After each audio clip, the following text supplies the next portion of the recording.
তৈরি করার কাজ করা যাবে না। নির্বাচনে তাদের অংশগ্রহণের বিষয়টি নিশ্চিত করতে হবে।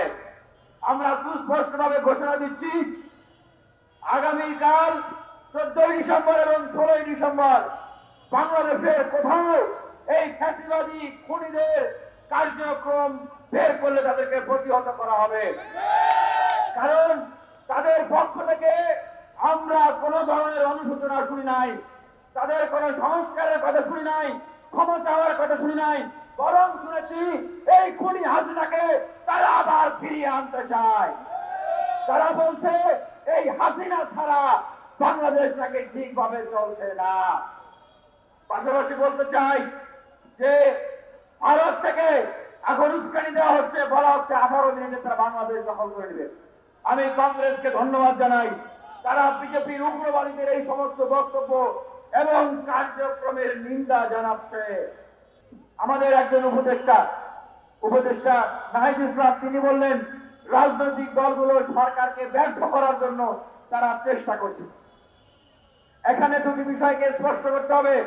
রাজনৈতিক দলগুলোর অস্বস্তির জায়গা রয়েছে, কারণ রাজনৈতিক দলগুলোর জায়গা থেকে যখন রাজনৈতিক দলগুলো মনে করছে যে সংস্কারের কথা বলে নতুন রাজনৈতিক দল কিংস পার্টি তৈরি করার কাজ চলছে। তাই বলতে চাই, সংস্কারের কথা বলে কোন কিংস পার্টি তৈরি করার কাজ করা যাবে না। তবে রাজনৈতিক দলগুলোর সাথে আপনাদের দূরত্ব তৈরি হবে, ভুল বোঝাবুঝি তৈরি হবে, এবং রাজনৈতিক দলগুলো যে নিরপেক্ষতার জায়গায় আপনাদেরকে বসিয়েছে সেটি কিন্তু তারা আর সেই সুযোগ কিন্তু দিবে না।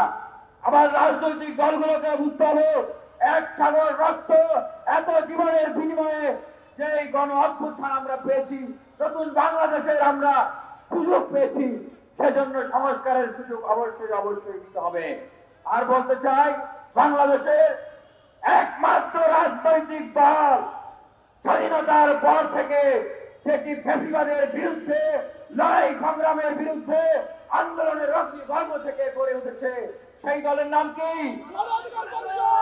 একমাত্র দল যারা বিরোধিতা করে অন্যায় অবিচারের প্রতিবাদ করে রাজনৈতিক দল হিসেবে প্রতিষ্ঠিত হয়েছে বাংলাদেশে, তার নাম হচ্ছে গণ অধিকার পরিষদ।